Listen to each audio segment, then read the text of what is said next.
Aotearoa SOUNZ. E ngā reo, e ngā mana, rau rangatira mā, tēnā koutou katoa. You're listening to part 2 of Rodger Fox, A Life in Jazz for SOUNZ, Centre for New Zealand Music, toi te arapuoru ko Nick Tipping, aho. You've been running a big band now for 48 years, we're in 2021, which is... Is that about right? Yeah. Involved a huge... Very right. Yes, right. That's a huge amount of energy and commitment on your part. What keeps you going? Have you ever thought of packing it in? Nah. Why not? Well, see, I've got this thing is the worst thing to say to me is no or can't. It's not words I understand. Yeah, you can't do that. What? Of course I can. Yeah, I'll prove you wrong. Yeah, as we get on the plane and go to Montreux Jazz Festival in 1980. You know, so it's that sort of thing. And it's not bloody mindedness. It's just, you know, I still enjoy what I'm doing. I enjoy playing. I really enjoy playing. Not that I do a lot of it, and half the time most people don't even realise I do it. But, I mean, I played a gig last year at the Wellington Jazz Festival with Ben Wilcock and John Ray and Yeepsley on bass. Daniel Yeepsley. Daniel, yeah, Yeepsley. And it was just that meow. And all I got was, give us 10 tunes. So I just sent 10 tunes, no charts, and arrived. And then all I heard was Ben Wilcock start the introduction to the first tune, or whatever it was, you know. And it was it was fantastic. It was fun. You know, so I probably, you know, I'm not in a situation where I don't even get asked to do those gigs most of the time. And about the only one in Wellington they still ask me is Greg Crayford with his... at the Realm. At the Realm, where I can just come over and play some shit and play some standards, and I don't have to think about anything. You know, I'm not trying to... I don't have to go to emergency rehearsals and try and get the music up. I just, you know... I enjoy that. I mean, I really enjoy that side of it.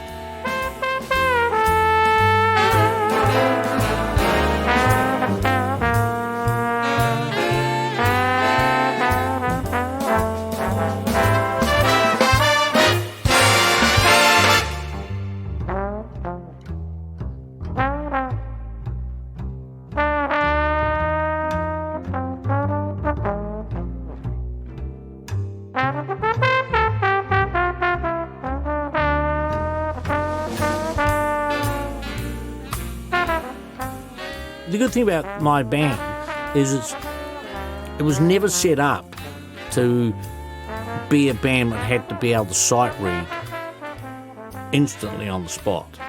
I mean, we've always got the music ahead of time. We rehearse every week. I mean, I've had that once a week rehearsal for the last 48 years, you know. I think I've been to most of them, you know. Yeah. And the good thing now with the school... the level at the school has just got better and better and better and better over the last year, 10 years or so. I'll probably get in the trouble with that, though. Hey, I was there 20 years ago. Yeah, that's right. Yeah, I was really good 20 years ago. Yeah, that's right. I remember that. You're right. But you know, the level like students are coming into the program is higher because of what's happening around the schools. Last count I had was about 2 years old now. There's 124 big bands in the school system. There's 44 in Auckland. That's huge. So now you must be able to find the odd good student out of that lot who come to a university. So the level is just higher, and then once they come out, they're higher. And for a lot of the younger players, I mean, my band is the band most of them want to try, if they're in Wellington, is the one they want to have a crack at getting on. Yep. And I use the more senior students at the school, third, fourth year students, as subs on the band for rehearsals. And that just gives them another experience. So all of a sudden, you know, if you're a saxophone player on the band at the moment and sub, and all of a sudden you got Bryn, Van Vliet playing lead alto, I mean, you're getting your ass kicked seriously hard, you know, or Lance or whatever playing drums or whatever, you know. Yeah. Christopher playing lead trombone. That's just that starting of that whole process of, hey, you know, this is where it's at. Yeah. You know, And then for us, the senior players on the band, sort of like is when we get the international player in. That's the kick for us. You mentioned just now you've basically done it without much government funding, and you've been quite vocal about that at various times. Well, it just disappoints me with the energy that so many people put into it. Now I get a lot of kudos out of having the band, and it's the Rodger Fox band, and he's done this, and I've meant to do this. But I mean, I've always been mindful that there's 18, 20 other people always on the band. Actually, I haven't counted up for a while, but there must be 300 or so musicians come through the band over 48 years. But without them actually being committed to it and putting the time in and energy into it as well, I mean, it just doesn't progress, But it would be a hell of a lot easier to progress if you had funding, And we get no funding sort of in the, same sort of breath as the symphony orchestra and the ballet company and the opera company and the 4 regional orchestras. Now, being from the background I had, I think we need a symphony orchestra and we need a ballet company and quite frankly, the regional orchestras do a hell of a good job. If not, half the time they're drawing bigger crowds than the symphony orchestra, which is great because it's just opening the whole thing out. I mean, the good thing with the symphony orchestras, they can go and play in Napier and Palmerston North and New Plymouth and Hamilton, all the places that don't have a regional orchestra. But man, if you had half that money available to the jazz side of things, not just what I do, there'd be a hell of a lot more could be done. And I think it should be given the same kudos. And I mean, I think that's the thing that really hacks me off, is that it's just not given. I mean, you look at the school system now, and there's more jazz in schools than there's anything else. There's only about 50 orchestras in the school system, and there's 124 big bands. Well, hang on. So how come 50 get all the money and the 124 get no money? It doesn't equate. Or all I've ever asked for is that it's sort of equal in some way. That there is an equality to the funding. How can we get there? Well, I guess if we knew that. Yeah. Well, if we know, I wouldn't have this conversation with you, man. But I've been for several years now been pushing the formation of a New Zealand jazz orchestra, and I mean, we've been on that for about probably 7 years now. I mean, it's a full charitable trust. There's a board, 12 people. Mike Knock is one of the, patrons. Sir John Trimmer is one of the patrons because he's always enjoyed what I do and comes to concerts and stuff, and he just wanted to support it. But, man, I've just about worn out the shoes going to the meetings. Now, different ones who are on that board, John Ray, different ones have come to those meetings, other people with me. Before the last election, we had them with every government arts person. It just goes on and on and on and on. And then you get the stock standard, you haven't got a track record. I said, well, the track record is me. That's how the whole thing's been put together. 48 years of track record is me. Well, I've done with my band, which then morphs into this. Now, it's not my band becoming that. It's using what I've done with 48 years of knowledge becomes that with a structure built around it for auditioning players and management and all that type of stuff. But, then you sort of get, we can give you 65,000. Maybe that's the start. I said, what am I going to do with 65,000? You're lucky to put one concert on for 65,000. If you have to get music written and hire the town hall and the opera house and God knows what, you've got to be off your mind.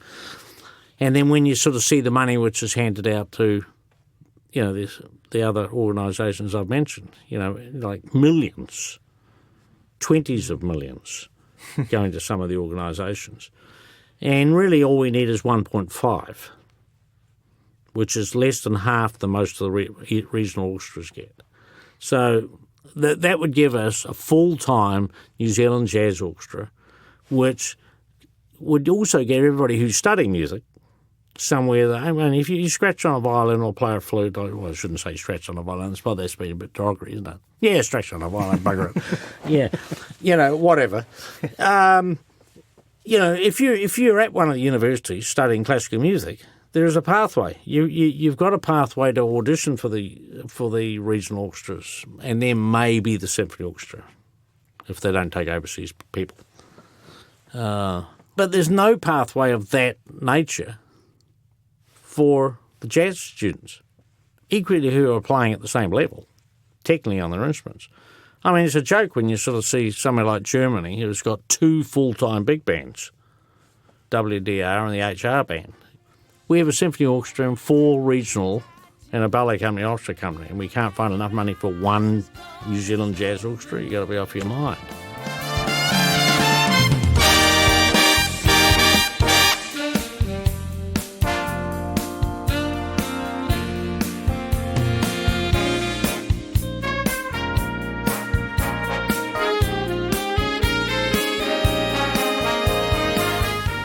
Is there something about jazz, do you think? Oh, yeah.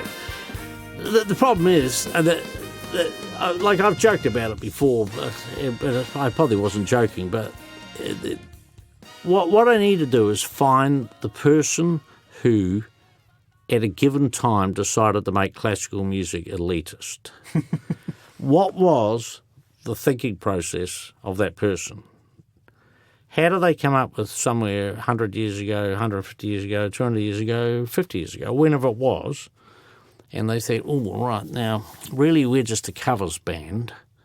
We're playing the same thing over and over. Beethoven's Fifth is Beethoven's Fifth. They ain't any different than when it was written to when it's played now. How are we going to keep all that going? Oh, we'll make it elitist. So people think it's, what's happened is nobody in the jazz world has actually found out how to do that yet. Mainly because we're probably too individual. The jazz artists are probably too individual. What I need is one of my musicologist friends from the university actually track all that through and find out where it happened and how it happened, and then just apply it to our music. Make the jazz thing elitist, and all of a sudden I could just see the money just sort of like we'd be, we could have a South Island and North Island jazz orchestra. It'll be like, it's nuts. Yeah. But it's probably sounding a bit flippant, but it's a serious thing that you can have all this other music in the arts, and one other thing which has actually got more things happening in the education system is getting nothing to support the students who are coming through it. It's just nuts. Case 1352 with your red and green tattoo, and your eyes as cold as steel blue. That's the other part I wanted to ask you about was jazz education. You're probably the biggest figure in New Zealand jazz education. Oh. Can I have that in writing? Yes. Yeah. I'll write it out for you afterwards. Yeah, good. Yeah, How did the rocker with the trombone get involved teaching young people jazz? Well, it really just came out of seeing what was happening in the States. So, our only real link was the Downbeat magazine. So you'd buy the Downbeat magazine, you just take about 3 months to get here, So you can see it coming over the waves, But there was all the articles on sort of like the Stan Kenton workshops and Woody Herman workshops and all that. All the bands were doing things like where they'd go into a school, and a lot of their performance stuff was on campuses, sort of 70s, early 80s. And where they'd go in and they'd do like a workshop in the afternoon and then play concert at night. So I started doing that when, I think the first one I did of those was at Tauranga. It must have been about 1977 or 8, something like that. It was about a couple of years. Martin Winch was on the band, so yeah, it had been 77 or 78. And it's something we did at Tauranga. I was playing Tauranga, and then we just did the same thing. Well, they had the competition, and I had really no idea what the hell I was doing, other than I'd read a bit about how they used to present it. And all I did was I got a chart, and I rehearsed the band on a new chart. And basically all the things I was talking about, trying to get the saxophones to play like this and what the rhythm section and this and that and, bong, the drum fill and all that sort of thing. And then just got players on the band to talk about what they were doing. What was the drum fill? I mean, how did you go, when the note was on this part of the beat and you played a drum fill, what were you thinking about to try and play that type of. So I just started from there. And then I got involved with the Jamie Abersole workshops. A group of us, Jeff Colville and I went to the Melbourne version of it. Colin Hemmingson went to the Sydney version of it because they did a week in both cities. And then came back and we just got talking and we'd found out that they were going to go through to Australia the following year. So I got with Colin and I said, man, we've got to get this organised. So the reason the Jazz Foundation never got formed was we needed a mechanism to be able to get funding from Queen Elizabeth Arts Council. Mm-hmm. So that's why the New Zealand Jazz Foundation started. So basically we managed to get that up. There was a bit of a committee of different people from Wellington and then the Jamie Abersole people arrived. Twice, and that was all people like Schofield and you name it, all those people, Dave Liebman and David Baker and Jerry Coker and all those. So it was all that, and it just sort of went from there. So, and it just seemed to me that the only way we were going to get anything to do with jazz in the schools is we had to put it in front of people, and then inspire people to be part of it. And then, then the Wellington Polytechnic started, and I was involved with the very early one of that. I mean, before Colin and that took over, I was doing 2 tutorials a week, and it was like a jazz thing. I had Christopher Norton was playing piano, and, it was a whole lot of, and it was like, I'd have an oboe and a cello and a rhythm section, a half a trombone, and that was the jazz class for the, for the Wellington Polytechnic Conservatory of Music. And then Colin had come back from Hemmingson, had come back from being at Berkeley, and he was able to get in there, and they sort of started a bigger program, and it sort of just went from there. A lot of the teaching and the influence you've had seems to be in the sort of the large festivals and that sort of thing, and the high school bands, which to me suggests it's as much about participation as anything else. Yeah, because I mean, if you don't have the numbers, you don't get you just don't get the visibility for it. So, the fact that there's 44 big bands in Auckland, and the good thing there's about 15 of those bands are actually directed by players who used to play in my band in Auckland. So you got people like Cameron Allen and Lewis McCallum and, Dave Evanson and Paul Norman, and it just goes on and on. There's all these people, Tim Atkinson and all that. I mean, they all came through my band at some stage. Godfrey de Groove's teaching it, the contemporary music program at Auckland University.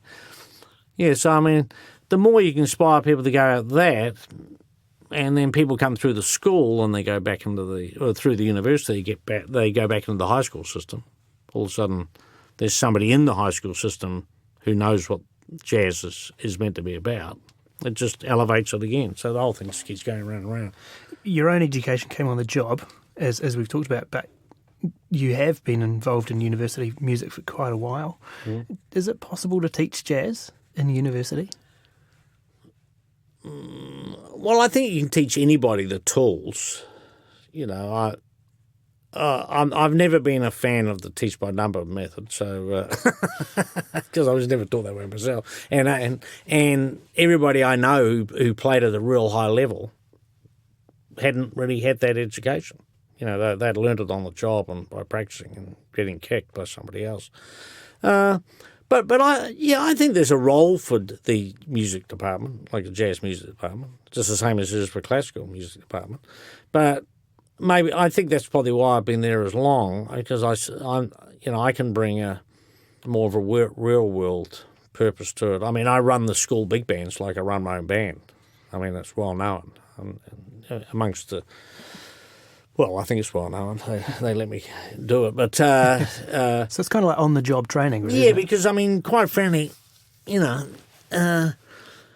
got to, if you're setting students up to leave university, they got to understand what they're getting into, and that's sort of one of my standard stock things at the school. It's like, first rehearsal. It's like, well, I can either treat you as students or I can teach you as young musicians.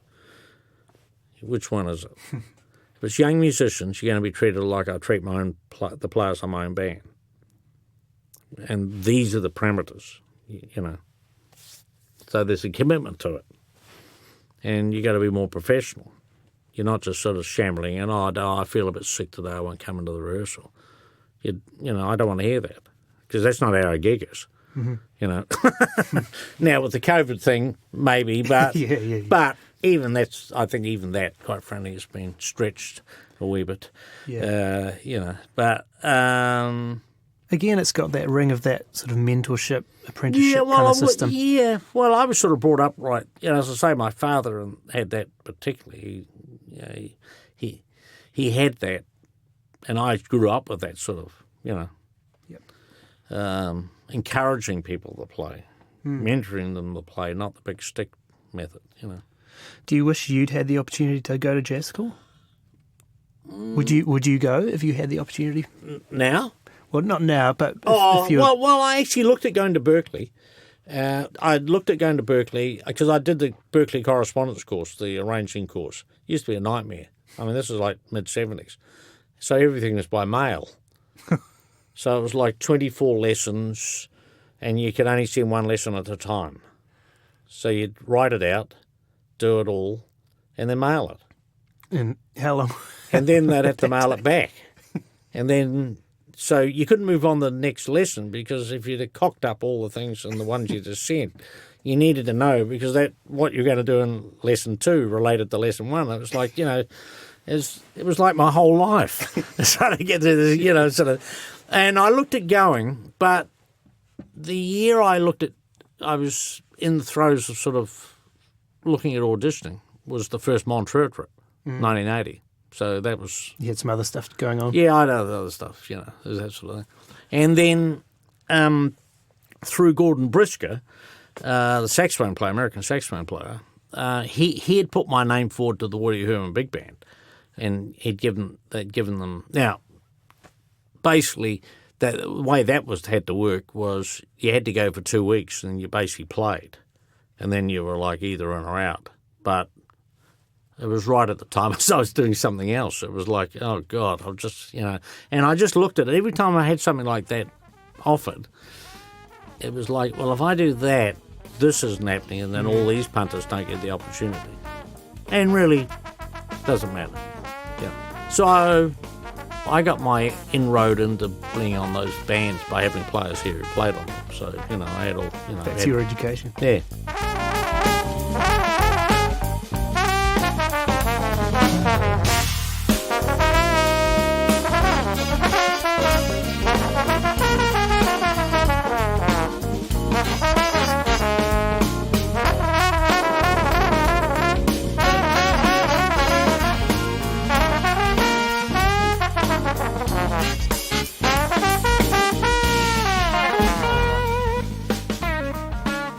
It's been more than 50 years since you made that switch from a classical track to rock and then jazz. Yeah. You got any career highlights? Yeah, I mean, it's hard because if I say one, it'll relate to something else. But if I had to pick 2 artists, it would be Michael Brecker and Steve Gadd. Now, that doesn't diminish any of the other hundreds of other punters I've had here. But Michael Brecker, when I had him here, and he was only, you know, when he left this tour, he was only alive for another 2 years, but he was the greatest saxophone player alive at that time. He was tenor saxophone. And we had him in New Zealand playing 8 concerts with the Rodger Fox Big Band. And I have wound up a few of my classical friends with the symphony orchestra. I said, well, when I see you guys have Yo-Yo Ma or Isaac Perlman or Isaac Stern as a guest with the New Zealand Symphony Orchestra, which you've never ever had, I have had the number 1 jazz saxophone player in the world. I said, other than digging up Charlie Parker or John Coltrane, he was the number 1 jazz saxophone player at that stage in the world. And he was in New Zealand playing. Yeah. And then I think having Steve Gadd was just, I'd grown up so much with all his music, what he had played, all this music we had played in the 1860 band and Quincy's and early big band, all the bands he played for, just to have him here. And he was such a gracious man. And just arrived, played, no contract. It was all just done over the phone. He didn't want a contract. He said his view was if he needed the contract, he didn't know me. And to this day, I had Steve Gadd sitting here playing 4 concerts and 3 workshops, and all there is an email. Well, I actually didn't get an email. He rang me at about 3 in the friggin' morning because he was in Scandinavia and he had no idea about the time, and said, "Yep, it's on. Oh, well, hang on, I can't talk. Blah blah blah. Gone." And I went back to sleep. Sort of basically woke up in bed. Clang! Shit! Did Steve Gadd just? Did he just confirm he was coming? So I emailed his wife because he doesn't do email. He does everything on phone, and so I emailed his wife. And I got this email back from his wife, who's a nice lady, and it was like, "What are you talking about? He told you. He told you he was coming. He's confirmed. Yes, it's on." And I was like, "Oh, well, I'm just checking, like it was 3 o'clock in the morning, and I wasn't sure if I was hearing right, And that was it. That was it? Yeah. And no money, no deposit, no nothing. And I sent her the money after he'd got home. That was it. Really? Didn't even occur to him. Didn't even occur to him, Yeah. But, so if I was going to tailor it down to 2 people, I think that's the 2 biggest things. Well, I mean, there's been so many highlights, just when the band's been playing by itself and the tours and all that. But, I think that they're the 2. Yep. Yeah, Michael Brecker was something else. That was insanity plus every concert. Yep. Like, God. I mean, some people sort of said, "Oh, what is your legacy?" And well, what do you think your legacy is going to be? And I said, well, I never actually thought of a legacy. Maybe the New Zealand Jazz Orchestra is the next thing. But it's funny, I was watching a program on Prince Philip, a couple of weeks ago, and he was being shown around a big estate, and he was talking, and it was great. Man, he was slick at the end. Because I met him when I played the Royal Variety here in Auckland, and he was really quite a character. But the interviewer asked him, "Oh, what do you think your legacy is?" And he said, it's really up to other people to come up with my legacy when I go. And he said, if I was worried about what my legacy was, I'd never have got anything done. So, in which I must say, I thought about it, I thought, man, he's right, And I've never really thought about anything like that. I just got on and done shit. It's like, man, I need to get somebody out. Okay, it has to be in August. Okay, send a few emails. Let's get on with it, Yeah. What's your hope for the scene here in the next 10, 20 years? Well, I mean, the scene's just got better and better.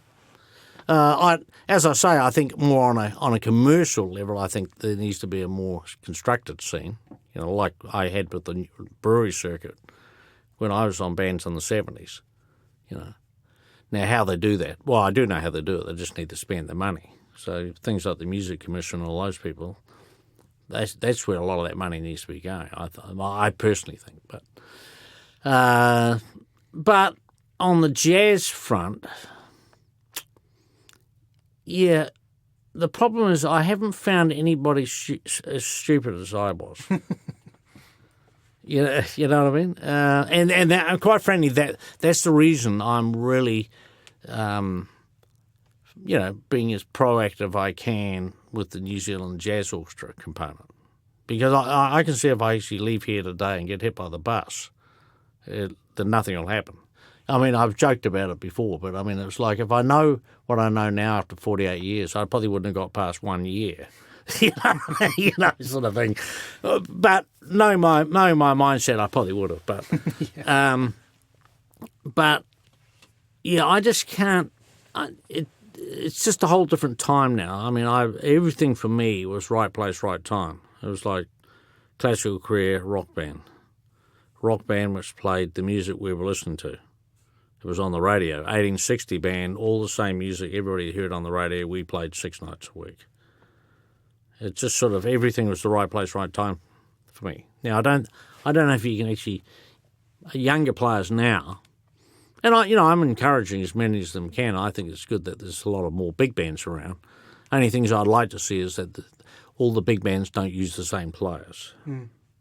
Because I go and see the big bands in Wellington, and I sort of look at my rehearsal from last night, and all these players were on my band before any of these other bands started. So, whereas I had to, because I wasn't using the older players, I was using younger players. It was like I was curating the scene, and along with myself, And that's what I'd like to see some of the bands do. If they're going to do it, rehearse and get fringe players, not all the so-called top 20 players.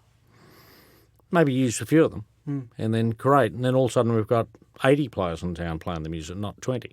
Yep. I see that. But it's hard. I mean, it may sound arrogant, but I can't see anybody being able to do what I've done.